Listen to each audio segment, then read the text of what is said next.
Inilah kisah panjang sejarah asal-usul ibadah puasa Ramadan. Ibadah Shaum Ramadan atau puasa Ramadan, merupakan salah satu rukun Islam yang wajib dikerjakan oleh kaum muslim. Barang siapa yang meninggalkan atau membatalkan puasa tanpa ada uzur yang dibenarkan syariat, maka sungguh besar sekali azabnya. Dalam sebuah hadis dikisahkan, dahulu pada saat Nabi Muhammad tengah tidur, beliau tiba-tiba didatangi oleh dua sosok lelaki. Lalu, kedua orang itu menarik lengan dan membawa Nabi untuk menaiki gunung yang terjal. Di saat Nabi sampai pada gelapnya gunung, tiba-tiba muncul suara jeritan yang cukup keras. Kedua lelaki itu menjelaskan bahwa suara itu adalah jeritan penghuni neraka.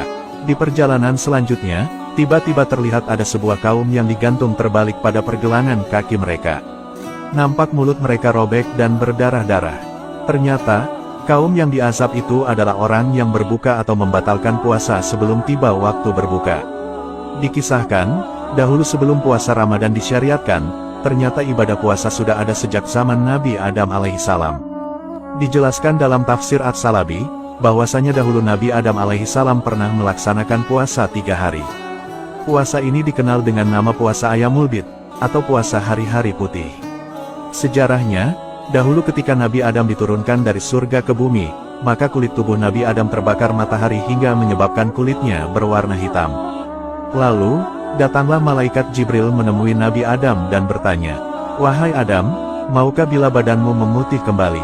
Nabi Adam lalu menjawab, "Ya, tentu saja aku mau." Malaikat Jibril kemudian berkata, "Kau berpuasalah pada tanggal 13, 14, dan 15. Nabi Adam lantas menjalankan puasa itu. Dan ajaib, pada hari pertama puasa, sepertiga tubuh Nabi Adam memutih. Lalu di hari kedua, 2/3 tubuh Nabi Adam memutih. Dan di hari ketiga, akhirnya seluruh tubuh Nabi Adam memutih kembali. Selain itu, di dalam tafsir At-Tabari dijelaskan, bahwa Nabi Nuh alaihissalam juga pernah melaksanakan puasa Asyura. Sejarahnya, di masa Nabi Nuh alaihissalam pernah terjadi banjir bandang terdahsyat sepanjang sejarah. Nabi Nuh dan umatnya lalu menaiki kapal yang telah dibuat beserta hewan berpasang-pasang. Ketika peristiwa itu, Nabi Nuh dan penumpang kapal melaksanakan puasa. Kapal Nabi Nuh diketahui berlayar selama 6 bulan sejak bulan Rajab. Ketika masuk bulan Muharram tepatnya pada hari ke-10, kapal Nabi Nuh akhirnya berlabuh di Gunung Judi. Hari itu dikenal dengan Hari Asyura. Sebagai rasa syukur kepada Allah Subhanahu wa Ta'ala, Nabi Nuh alaihissalam lantas melakukan ibadah puasa Asyura. Ibadah ini tidak hanya dilakukan Nabi Nuh saja, tetapi beliau juga menyuruh para penumpang kapal untuk bersama-sama berpuasa Asyura. Hal ini sebagai wujud syukur atas nikmat yang diberikan Allah kepada mereka. Dikisahkan juga, bahwa ibadah puasa dahulu juga pernah dilaksanakan oleh Nabi Daud alaihissalam. Amalan ibadah puasa beliau dikenal dengan nama puasa Daud. Praktik puasa Daud yaitu puasa selang-seling, maksudnya sehari puasa sehari tidak puasa. Puasa Daud ini termasuk puasa yang paling utama di sisi Allah. Model puasa ini dianggap lebih berat karena sehari melawan nafsu sehari tidak. Nabi Muhammad bersabda, "Utama-utamanya puasa adalah puasanya saudaraku Daud. Beliau puasa sehari dan berbuka sehari." Hadis riwayat Ahmad. Selain itu, ibadah puasa juga pernah dilakukan oleh Nabi Musa alaihissalam.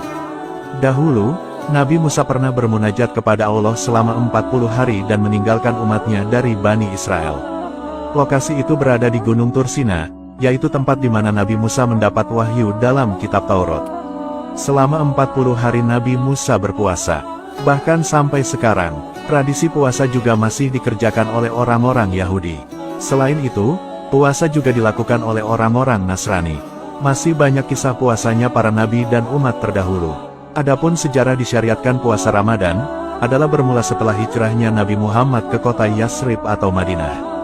Saat sampai di kota Yasrib, Nabi Muhammad mendapati orang-orang Yahudi tengah melaksanakan ibadah puasa. Nabi lalu bertanya kepada Yahudi mengenai puasa apa yang dijalankan mereka. Lalu, orang-orang Yahudi Madinah menjawab, bahwa mereka tengah mengerjakan puasa hari baik Asyura. Alasan Yahudi Madinah berpuasa adalah, bahwa pada hari itu dahulu Nabi Musa dan Bani Israel diselamatkan dari para musuh, hingga Fir'aun ditenggelamkan. Dulu Nabi Musa berpuasa pada hari itu sebagai rasa syukurnya. Setelah mendengar penjelasan itu, Nabi Muhammad dan para sahabat lalu melaksanakan puasa Asyura. Nabi bersabda, "Diriku lebih berhak terhadap Musa daripada kalian." Keterangan ini sebagaimana dijelaskan dalam kitab Manaul Koton Tarihu Tashri'u al-Islam at-Tashri' wal Fiqih. Dikisahkan, dahulu kewajiban puasa Ramadan itu turun pada bulan Sya'ban di tahun kedua Hijriyah. Allah Subhanahu wa Ta'ala menurunkan perintah kewajiban puasa Ramadan, yaitu pada surah Al-Baqarah ayat 183 hingga 185. Kewajiban puasa Ramadan sendiri tertera jelas dalam surah Al-Baqarah ayat 183. Allah Subhanahu wa Ta'ala berfirman yang artinya, "Hai orang-orang yang beriman, diwajibkan atas kamu berpuasa sebagaimana diwajibkan atas orang-orang sebelum kalian agar kamu bertakwa." Quran Surat Al-Baqarah ayat 183. Pada surah Al-Baqarah ayat 184 dijelaskan, pada awal berlakunya puasa Ramadan, dahulu umat Islam masih diberikan kebebasan pilihan. Yaitu, bagi yang fisiknya kuat boleh memilih antara berpuasa atau membayar fidyah jika kesulitan puasa. Namun, tetap puasa lebih utama. Lalu, ketika umat Islam sudah merasa terbiasa berpuasa, barulah aturan pilihan fidyah dihilangkan bagi orang yang kuat berpuasa secara fisik. Hal ini sebagaimana keterangan dalam surah Al-Baqarah ayat 185. Pada mulanya, batas kewajiban umat Islam berpuasa adalah sampai maghrib tiba. Setelah berbuka, mereka masih boleh untuk makan, minum, dan melakukan hubungan suami istri. Kebolehan itu berlaku sampai mereka sholat isya dan tidur. Setelah itu, mereka tak boleh makan minum dan berhubungan suami istri sampai waktu berbuka puasa lagi. Namun, dalam perjalanannya ketentuan itu dirasa berat bagi umat Islam hingga banyak yang melanggaran larangan berpuasa. Karena keluhan dan keberatan itu, barulah Allah Subhanahu wa Ta'ala menurunkan surah Al-Baqarah ayat 187 yang menjelaskan kelonggaran aturan berpuasa. Yaitu, diperbolehkannya umat muslim untuk makan, minum, dan berhubungan suami istri selama malam Ramadan sampai terbitnya fajar. Turunnya surah Al-Baqarah ayat 187 ini tentunya sangat disambut bahagia dan senang hati oleh seluruh kaum muslim. Dan, kebahagiaan nikmat itu masih bisa kita rasakan hingga sekarang ini. Wallahu a'lamu bishawab.